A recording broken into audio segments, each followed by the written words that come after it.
Oh, man, I'm late.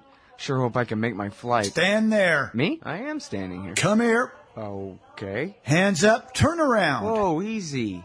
Into the scanner. Ooh, what's this in your pants? Hey, slow down. It's just my...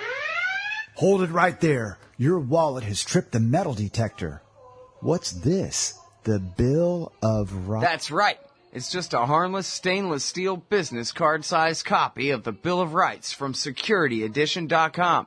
There for exposing the TSA as a bunch of liberty-destroying goons who've never protected anyone from anything. Sir, now give me back my wallet and get out of my way. Got a plane to catch. Have a nice day. Play a leading role in the security theater with the Bill of Rights Security Edition from SecurityEdition.com. It's the size of a business card, so it fits right in your wallet, and it's guaranteed to trip the metal detectors wherever the police state goes. That's SecurityEdition.com. And don't forget their great Fourth Amendment socks. Hey, guys, I got his laptop.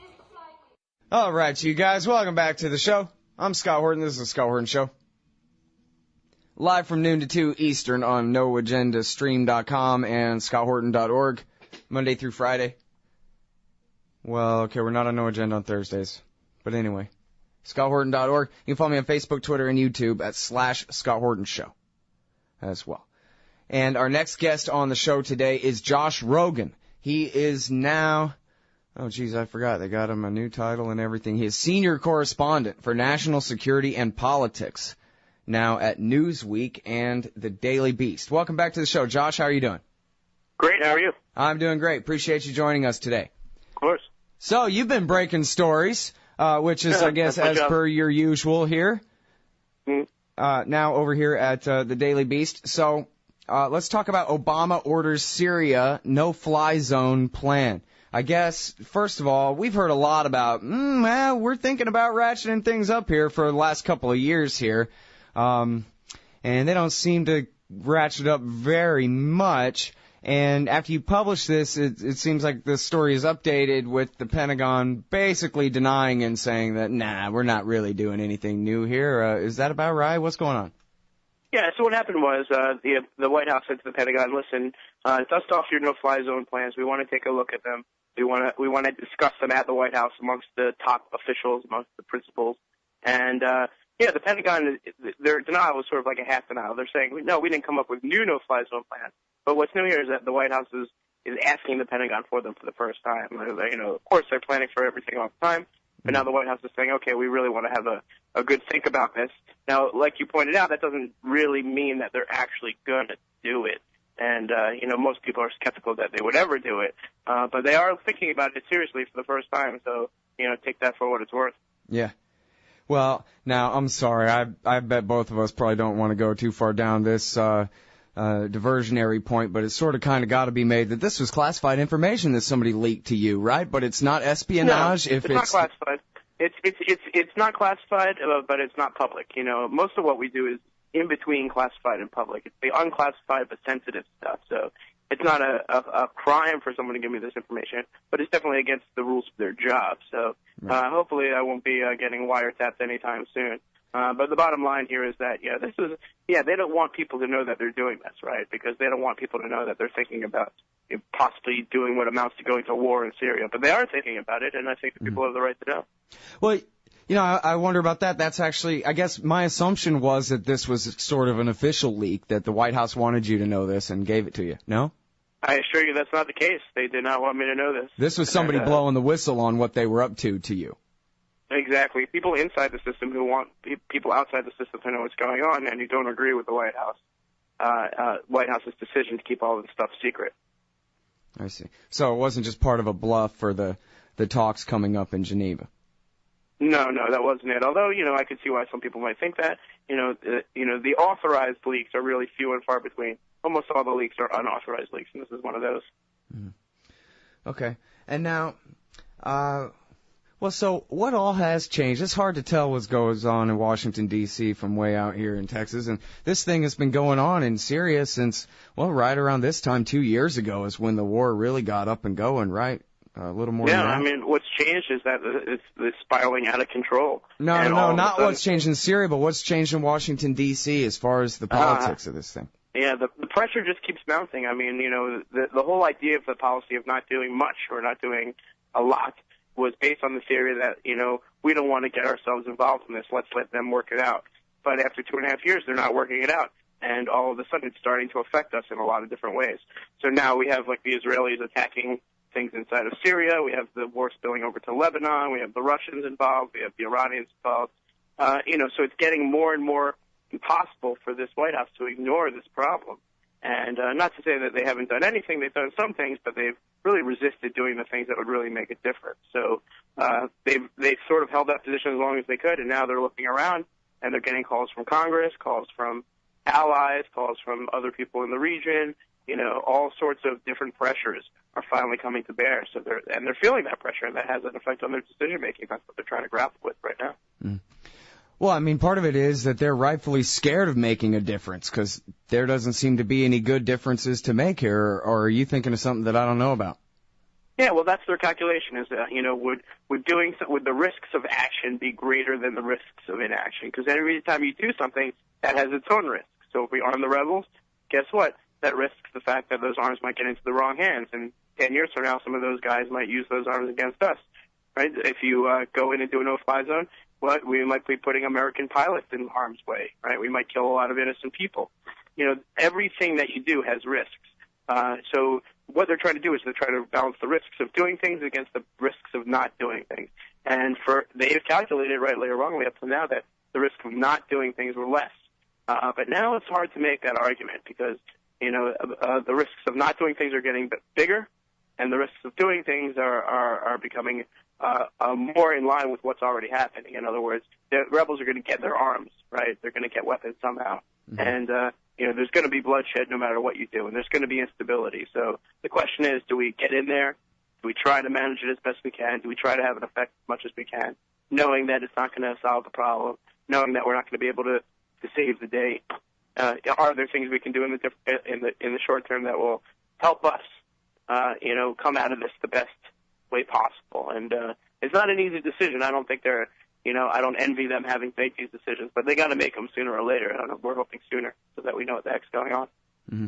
Well, it seems like Senator McCain's made up his mind, and I think this is a direct quote from him to you in this piece about his trip there at the Daily Beast, where he's basically saying, yes, the military complains, and they can always think of a lot of reasons why not to do something, but if the president tells them to do a no-fly zone, they can do a no-fly zone. This is the USA, and they're the USAF, and it'll be fine.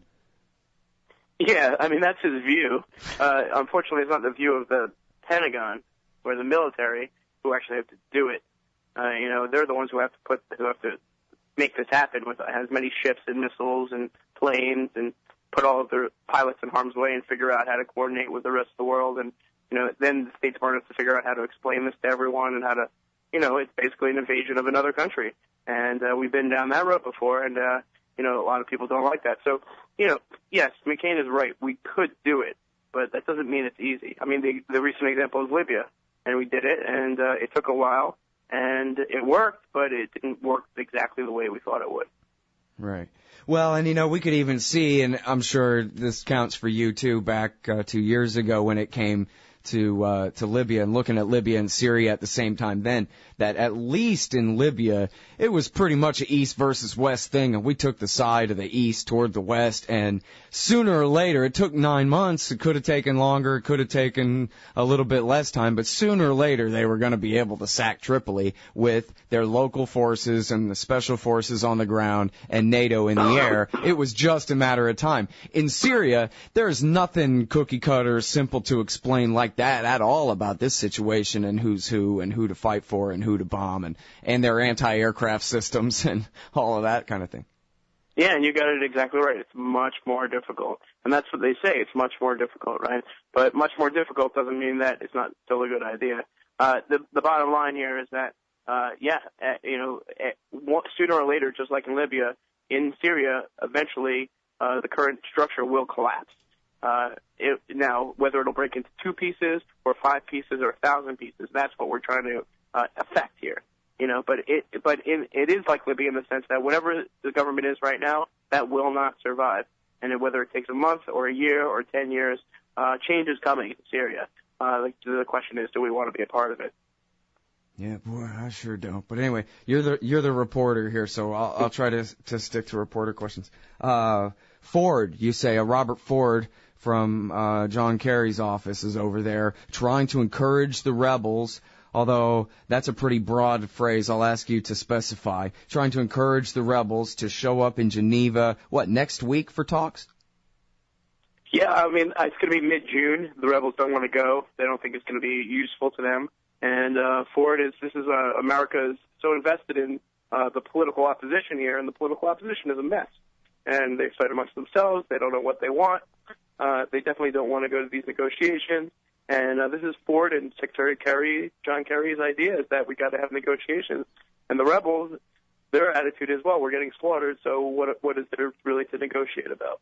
And the regime is more than happy to go to the negotiations, of course, because it makes them look like they're playing nice and trying to find a political solution. But meanwhile, on the ground, they're doing all sorts of atrocious things. So Ford and Kerry, they're really invested in this political negotiation thing. Nobody really believes it's going to work, but I guess that's something that they've got to try. Uh-huh. Well, and it really does look like Obama backing down, right? Because he has said the president, whatever he calls himself over there, Assad, must step aside. And now he's saying, let's negotiate. Yeah, and, the idea here is that Assad would negotiate his own departure. But I can't remember any leader, much less like a tyrant, who ever negotiated his own exit from power, ever. Right. So that's a flaw in the theory, and they haven't really explained how they really want to square that circle. Well, and if there's a member of the Syrian opposition they can find anywhere who's willing to say, okay, we're dropping our demand that he must leave power first before we negotiate with what's left of his government, that person would have had to have been living in Virginia for the last 20 years and have no say whatsoever over the Al-Nusra Front and the Al-Farouk brigades and their position in this. Right, I think you got it exactly right. Well, and speaking of the Al-Farouk brigades, I've been talking with David Enders for years and years now. He used to cover the Iraq War for a long, long time, and I'm sure you're familiar, reporter with McClatchy newspapers. And he was saying that the guy that was eating the soldiers' heart and lungs, that wasn't from the Jabhat al-Nusra We Love Zawahiri brigade. That was the Al-Farouk brigade. Those are the moderates who want to hold elections, as compared to the extremists that we're trying to marginalize. Yeah, it's hard to tell one group from another. I mean, war is hell, and bad things happen, and even the best armies have bad actors. So I wouldn't take one event and use it to characterize an entire segment of the opposition. But it's really becoming hard to distinguish the good rebels from the bad rebels. And the problem here, again, as it ties back to the U.S., is that if the good rebels don't think that they have the support of the U.S. and they're not getting the things they need from the U.S., then they're more than happy to work with the bad rebels, and they're more than happy to sort of join forces with them. So that's the dilemma. There's a lot of bad options, and helping the rebels that are slightly more secular and slightly more moderate, that's not a great option. But either you work with these guys or you lose all influence. I mean, that's the choice facing the Obama White House today. Mm.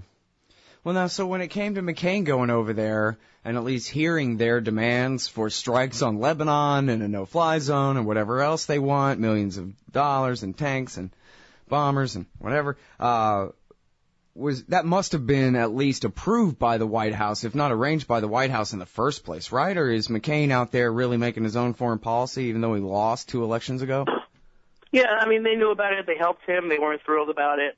They basically said, if you want to do this, you can do this, but don't make a big deal out of it. Of course, it became a big deal. Sure. And, it showed what they don't want is for every senator and congressman, 535 of them all over Congress, to show up and demand to go inside Syria, because that's a nightmare for them.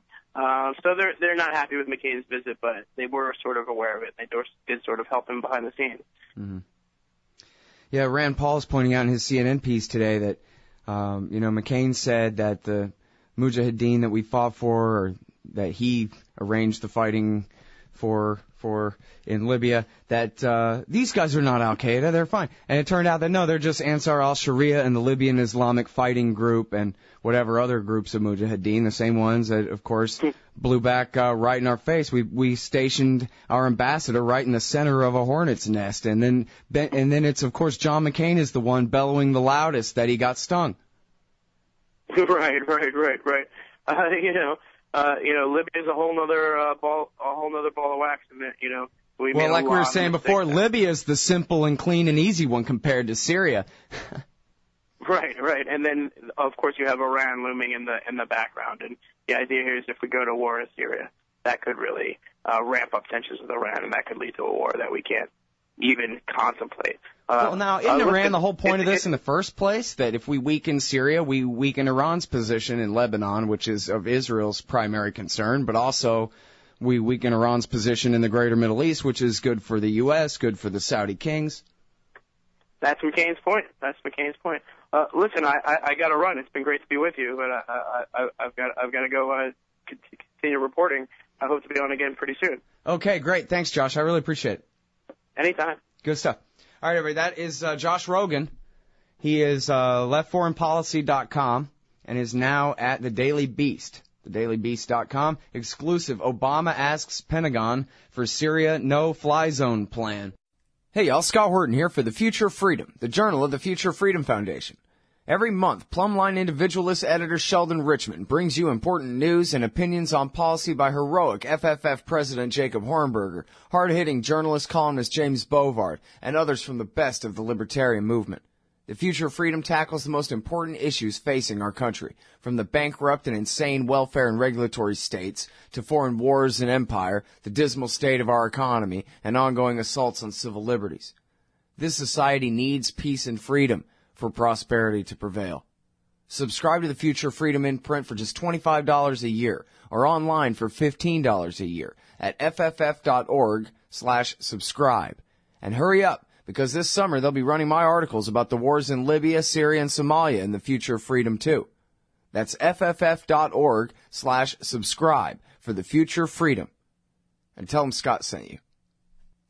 Admit it, our public debate has been reduced to reading each other's bumper stickers. Scott Horton here for LibertyStickers.com. I made up most of them, and most of those when I was mad as hell about something. So if you hate war, empire, central banking, cops, Republicans, Democrats, gun grabbers, and statists of all stripes, go to LibertyStickers.com, and there's a good chance you'll find just what you need for the back of your truck. Own a bookstore? Sell guns at the show? Get the wholesaler's deal. Buy any 100 stickers and they drop down in price to $1 a piece. You can spread the contempt and make a little money too. That's LibertyStickers.com. Everyone else's stickers suck. Hey y'all, Scott Horton here for WallStreetWindow.com. Mike Swanson is a successful former hedge fund manager whose site is unique on the web. Subscribers are allowed a window into Mike's very real main account and receive announcements and explanations for all his market moves. The Federal Reserve has been inflating the money supply to finance the bank bailouts and terror war overseas. So Mike's betting on commodities, mining stocks, European markets, and other hedges against a depreciating dollar. Play along on paper or with real money, and then be your own judge of Mike's investment strategies. See what happens at WallStreetWindow.com.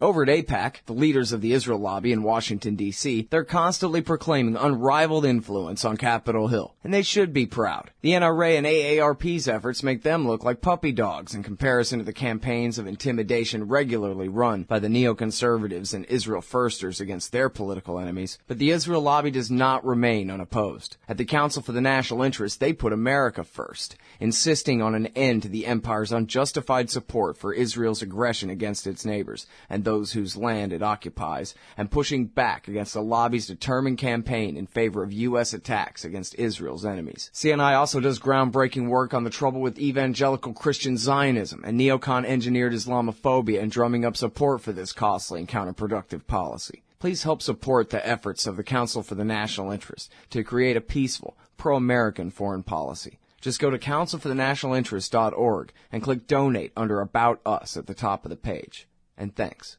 Hey y'all, Scott here.